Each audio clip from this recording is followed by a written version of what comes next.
9 names, 1 prison, decades of hidden power and violence echoing through every corridor. Who truly forced San Quentin to lock every door tighter? This is not about glorification. It is a warning. From those who struck coldly in the exercise yard, to those whose slightest nod through a food slot could shake an entire block. Now we begin the countdown of the top 9 most dangerous gang members in the history of San Quentin. Who do you think was the most feared? Share your thoughts in the comments below. Number 9. Todd Stomper Givens, Nazi Lowriders, San Quentin, summer of 2020. A small food slot opened, no wider than a breath. From the shadows, a veined hand reached out, gripping something that caught the light. It was not steel, but a weapon pieced together from a razor blade and a sharpened nail clipper.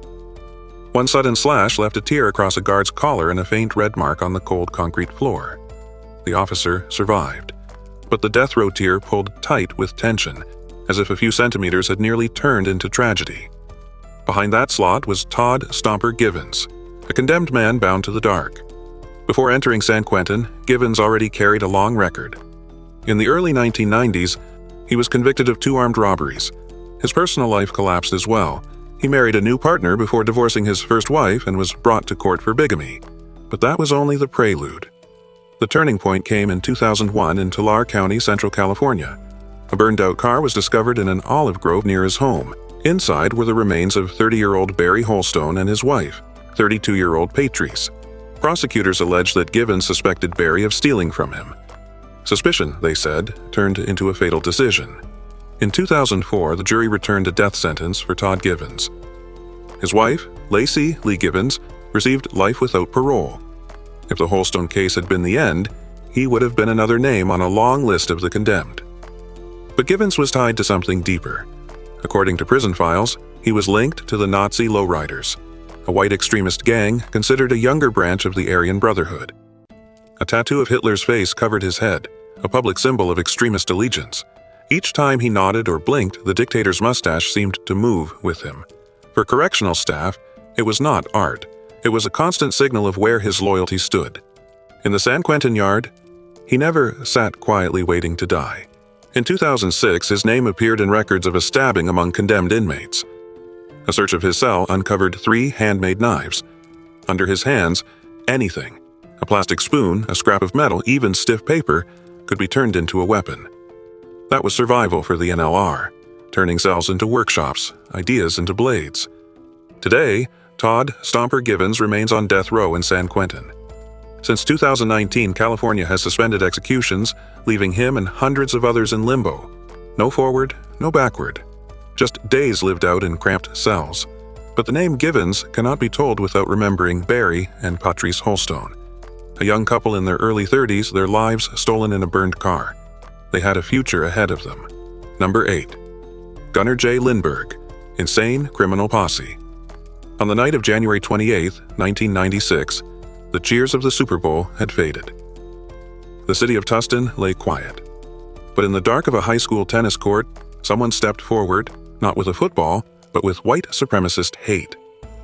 Minutes later, 24-year-old Thien Minh Le, a young man of Vietnamese heritage, would never return home. That man was Gunner Jay Lindberg. At only 21, he already had a violent past. He was wanted in Missouri for a shooting and had been linked to an earlier gun incident where a child nearly lost his life.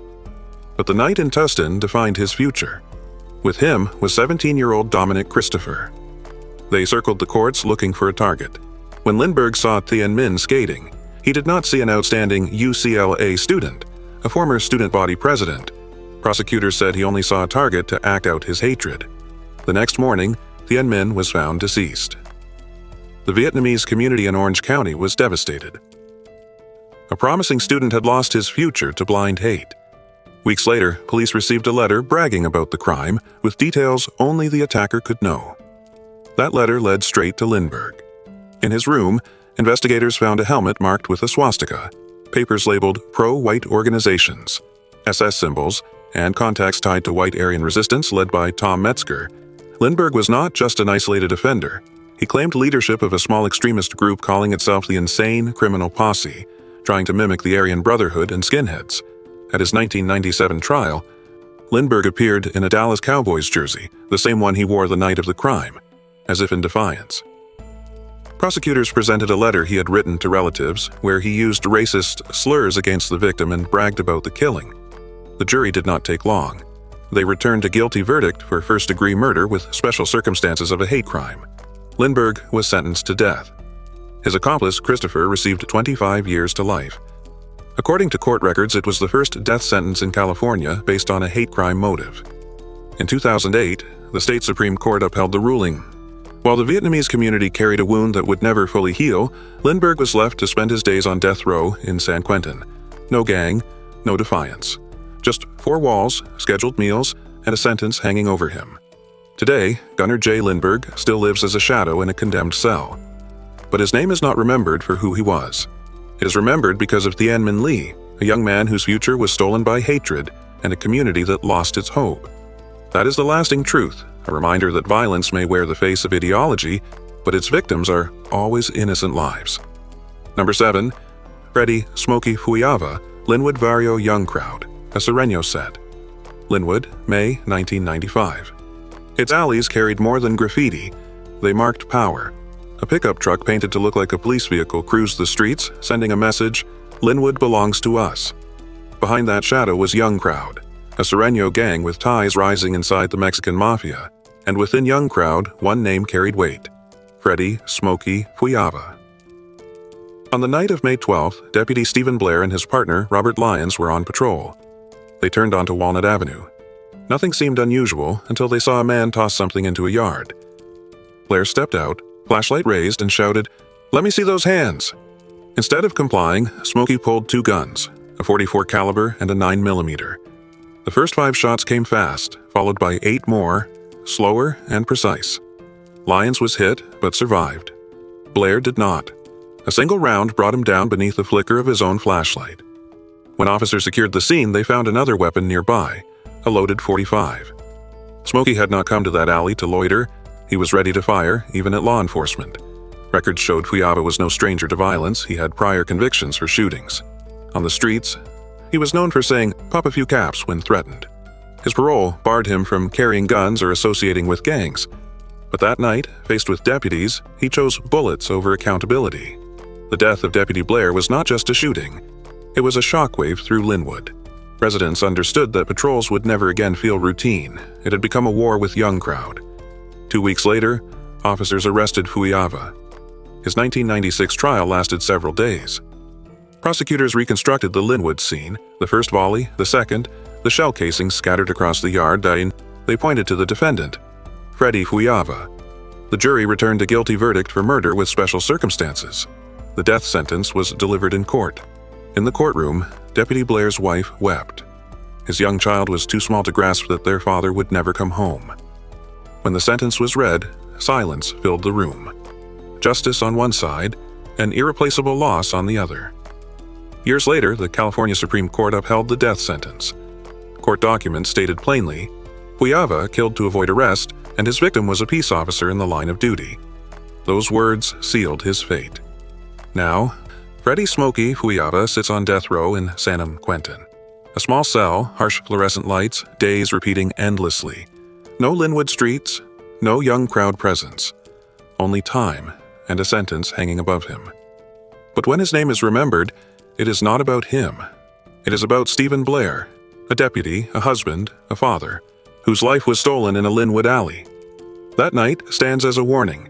Gang violence and hate can turn a routine patrol into a funeral, leaving scars on an entire community. Number 6. Jesse Gonzalez, Mexican Mafia known as La M. La Puente, May 1979. A small house on 5th Avenue suddenly turned into a battlefield. The LAASD Narcotics Task Force, in plain clothes and unmarked cars, arrived with a search warrant. They knocked, announced, and waited nearly a minute. No answer, only movement inside. Deputy Robert Esquivel forced the door, leading the way. Behind him was Deputy Jack Don Williams. The hallway was narrow, dimly lit. At the far end, Jesse Bird Gonzalez waited with a shotgun in hand. The first blast ripped through the hall. Deputy Williams was struck and fell instantly. Esquivel fired back, the air filled with smoke. Gonzalez was wounded, tried to run, but was taken down inside the home. As he was carried out on a stretcher, shirt marked with blood, Gonzalez raised his fist and shouted, "Viva Puente!" the slogan of Puente 13. To law enforcement, it was not a cry of pain. It was a declaration of war. On the ambulance ride, he whispered, "Sorry, man." A fragile apology, unable to erase the fact. A deputy had fallen, leaving behind a wife and 2 children. Gonzalez was not a random gunman. He was a member of Puente 13, a Sereno set tied to the Mexican Mafia, La Eme. According to prison testimony, he had once boasted about wanting to bag a cop to protect the pad, meaning to defend his turf and drug line. That testimony became a key piece for prosecutors, used to argue this was no accident, but a deliberate attack on law enforcement. At the 1981 trial, prosecutors reconstructed the scene: the hallway, the shotgun, the smoke. A witness claimed Gonzalez shouted "Rifa Puente" as he fired. The defense argued he thought rival Basset gang members were invading. The jury was unmoved. They returned a verdict of first-degree murder with special circumstances of killing a peace officer. The death sentence was announced. In court, the Williams family sat silent. No more tears, no more words, only a verdict and an empty space that could never be filled.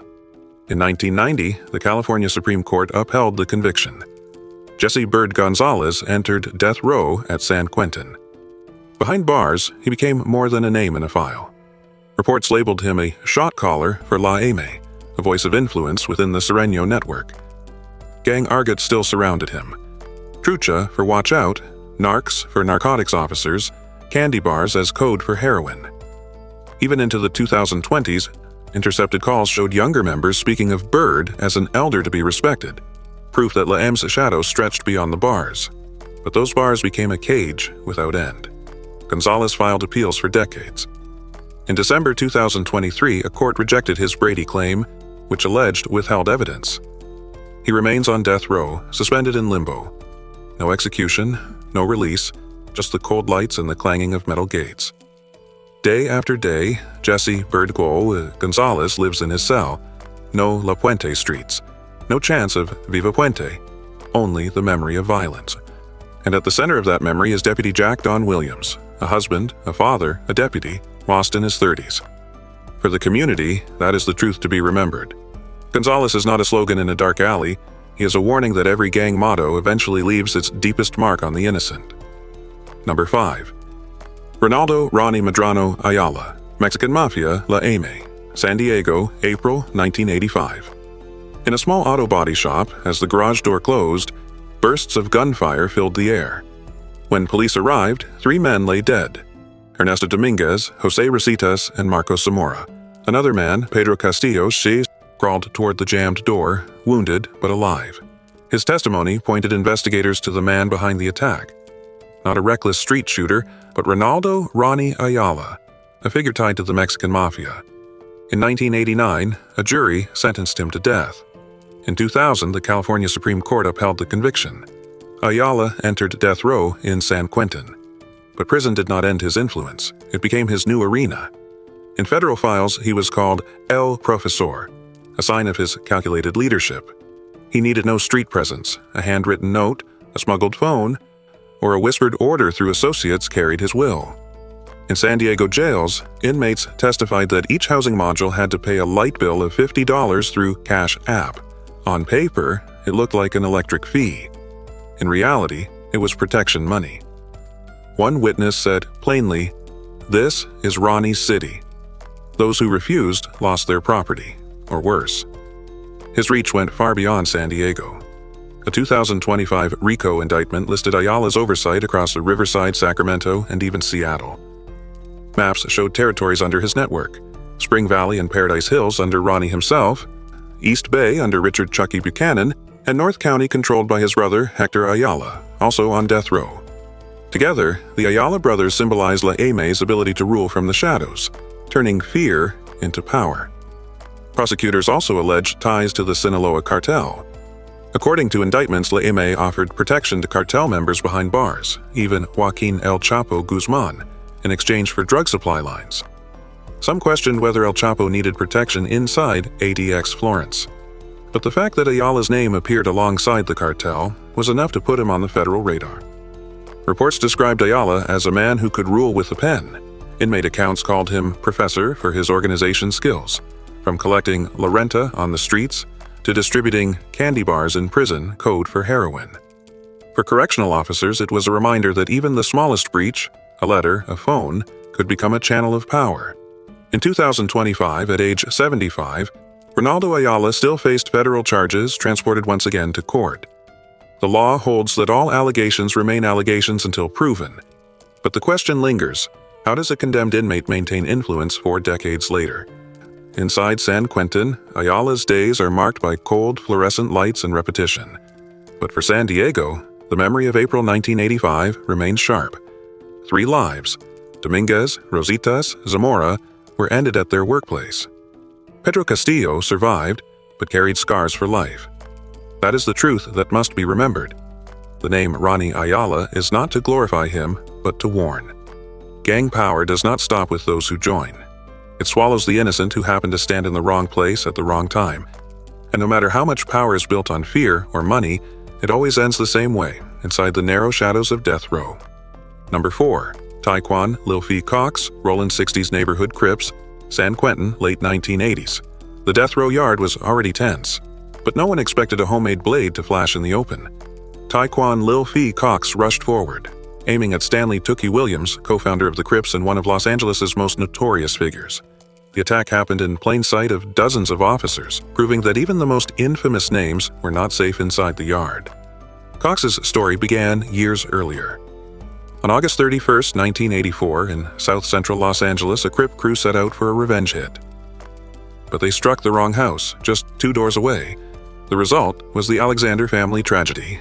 Ibora, age 57, her daughter Deetria, 23, and 2 young boys, Damon and Damnine, just 8 and 10, all lost their lives. A simple mistaken address turned a planned retaliation into a scar that marked the city forever. Cox's fingerprints were found on a trunk in the children's room. A .30 caliber carbine was recovered from a location linked to him. Witnesses testified that after the shooting, Cox bragged about what he had done. In 1986, the court sentenced him to death. He was only 18. Inside San Quentin, Cox did not go quiet. In October 1988, he used a shank to stab Tookie Williams, turning the yard into a Crip Civil War zone. He was tied to multiple serious incidents over the years, making his name a constant concern in death row records. In July 2000, Cox and 2 others, Paul Tuilepa and Noel Jackson, tore through 4 feet of chain-link fencing from the Crip yard, rushing toward a guard passage. Wooden bullets and tear gas filled the air to stop them. Newspapers called it the most serious prison incident since George Jackson's riot in 1971. According to reports, Cox was seen as a shot caller for Crips on death row. Some documents suggested he acted out of a need to prove loyalty, eager to show his place within the gang. After repeated incidents, prison officials downgraded his yard status to grade B, meaning he could only go outside alone or with 1 other inmate. In effect, the system isolated him because any contact risked sparking violence. But Tiequon Cox is not only a prison gang story. The Alexander family lost 4 lives in one night because of a mistaken address. Former NFL player Kermit Alexander lost his mother, his sister, and 2 nephews. In his memoir, he wrote that the pain never left him. That is the part no one should forget. Behind the names and the symbols are always innocent victims. Today, in his 50s, Cox remains on death row in San Quentin. California's moratorium on executions has left him suspended between life and death. In prison files, he is still marked with Crips affiliation, but in reality, he is locked alone. A private yard, no crowd, no crew. Lil Fee once spread fear on the streets and in the prison yard. Now he is confined to a narrow cell where influence cannot pass the steel. The story of Tiequon Cox exposes a cold truth. Gangs may give a young man power and a name, but the price is a lifetime in the shadows, while the victims never return. Number 3. Rodolfo Cheyenne Cadena, Mexican Mafia, La M. Palm Hall, Chino Prison. Morning of December 17, 1972. A cell door opened. The sound of locks echoed down an empty tier. Rodolfo Cheyenne. Cadena knew the warnings from the night before. If he stepped out today, fate would meet him. He walked anyway. Minutes later, Nuestra Familia lay in wait. Blades flashed, blows rained down, and his body was thrown from an upper tier. The thud on the concrete ended his life, but ignited a new wave of bloodshed in California prisons. Cadena was born in 1943 in Texas, raised in Bakersfield. At 16, after a fatal nightclub stabbing, he was sent to Duo Vocational Institution. It was there in the late 1950s that the Mexican Mafia was born.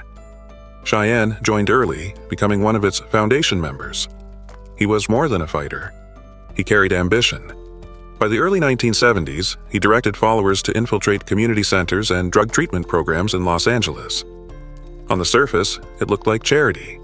In reality, it was a cover network for Laim's drug trade on extortion and street control. Among members, Cadena's word carried weight. He spoke little, but his words moved others. For Laime, he was one of the most respected carnales, powerful enough to negotiate both inside and outside. But his ambition also marked his downfall. As violence between Laime and Nuestra Familia escalated, Cadena sought peace talks, hoping to end the cycle. Some reports suggested he even reached out to the Brown Berets and the Black Guerrilla family, exploring broader alliances. To many within Laime, that looked like weakness. To Nuestra Familia, it was the perfect chance to strike down a symbol. December 17th became his execution. Cadena was killed brutally inside Chino. What followed was chaos. San Quentin and Folsom erupted in retaliation. Inmates were stabbed, guards were pulled into riots. Officials admitted, after Cadena's death, the balance of power inside California prisons would never return to what it was. The system had entered a new era, where Laime and NF turned prisons into battlefields. His death did not stay confined to records. 2 decades later, the film American Me drew inspiration from his story. But in fiction, the leader was betrayed by his own men instead of ambushed by Nuestra Familia. That false detail sparked outrage in the community, and real-world Laime members took it as an insult. The violence that followed the film's release showed that even after death, the name Cheyenne carried echoes. Today, Cheyenne Cadena's name recalls both sides of the coin. On one side, he helped lay the foundation for Laime, turning a group of neglected youth into California's most notorious prison syndicate. On the other, he stood as proof of the price. There was no true escape from the gang life. His final image, stepping onto that tier, knowing death awaited, became a chilling symbol. In that world, peace never lasts. The choices remain only 2: kill or be killed. Number 2. Stanley Tookie Williams, Crips, San Quentin, late 1980s. The death row yard was considered the most secure space in the prison. But on October 10, 1989, calm shattered when Tiequon Lil Fee Cox, a Rollin 60s Crip, rushed forward with a hidden blade. The steel plunged toward Stanley Tookie Williams, co-founder of the Crips. In front of dozens of officers and razor wire fences, the man who helped build the Blue Empire nearly lost his life to one of his own. It was more than a yard assault. It was a message. Even symbols can fall, even within the Crips themselves. Williams was no ordinary inmate. In the early 1970s, he and Raymond Washington turned South Central Los Angeles into Crip territory. The gang spread like wildfire. Rollin 60s, 8 Tray, and countless sets marked blocks with graffiti and violence. The streets erupted with robberies, drugs, and turf wars. Tookie, with his muscular frame and ruthless reputation, became a leading face of the Crips. But power carried a price. In 1979, Los Angeles was shaken. Albert Owens, a clerk at a 7-Eleven, was forced to the ground and fatally shot. Days later, 3 members of the Yang family, Yen Ai, Tsai Shai, and Yu Chin, lost their lives inside a motel room, 4 people gone for little more than pocket money. In 1981, a jury returned 4 death sentences against Williams. He entered San Quentin's death row, where walls could not contain the shadow of the Crips. In prison, Williams still carried himself as a leader, yet in the 1990s, a new image emerged. He co-wrote children's books urging kids to avoid gangs. His memoir, Blue Rage, Black Redemption, became a focal point. A television film, Redemption, starred Jamie Foxx as Williams. Supporters even nominated him for the Nobel Peace Prize. On paper, Tookie became a story of reform. But prosecutors and victims' families reminded the public that he never admitted guilt, never offered an apology. In his clemency denial, Governor Arnold Schwarzenegger wrote that this was not repentance, but another way to glorify the gang. At 12:35 a.m. on December 13, 2005, San Quentin closed the chapter. The injection flowed, ending 25 years on death row. Outside, crowds were split. Some prayed for mercy, others demanded justice. Inside, The names of Owens and the Yang family were spoken one last time. That was the verdict that never faded. The story of Stanley "Tookie" Williams ended in paradox.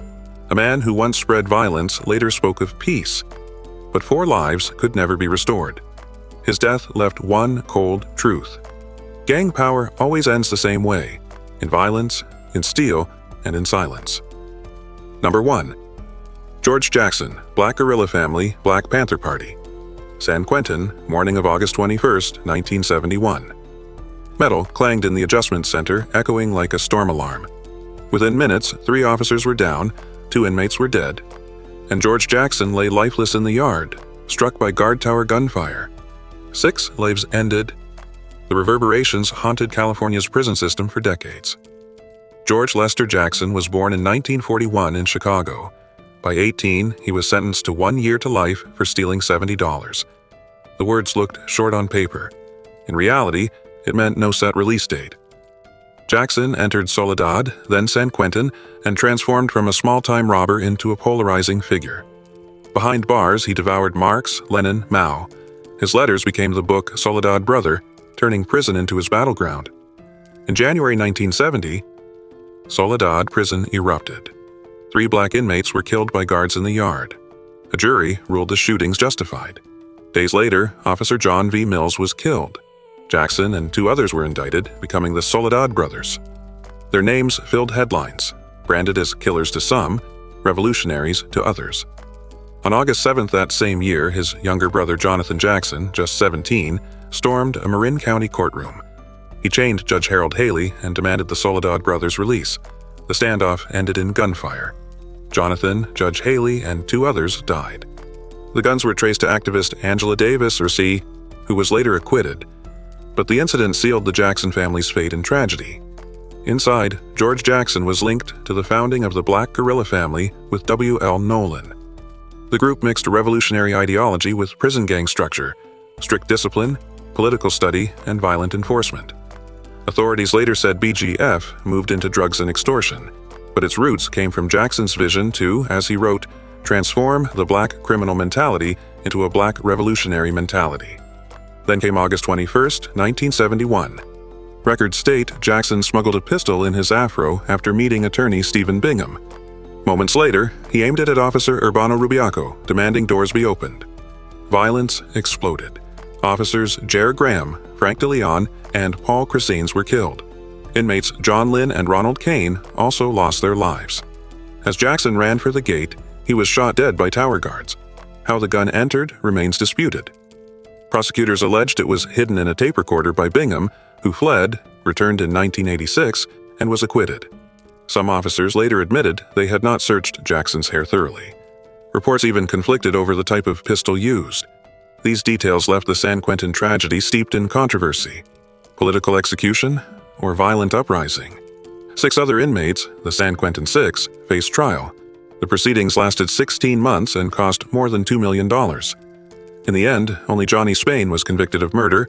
Hugo Pinnell and David Johnson were found guilty of assault. The others were acquitted. George Jackson died at 30. A $70 robbery stretched into a lifetime behind bars, ending in gunfire at San Quentin. After his death, inmates launched Black August to honor him and his brother. Radical groups hung his portrait as a martyr. Bob Dylan even wrote a song in his name. But to many others, he remained tied to 3 slain officers, a fallen judge, and a string of tragedies. Today, George Jackson is remembered in 2 stark lights. To some, a prisoner who forged himself into a political voice. To others, a symbol bound to violence and loss. In the world of gangs and extremist ideology, escape rarely exists. History, in the end, is written in grief.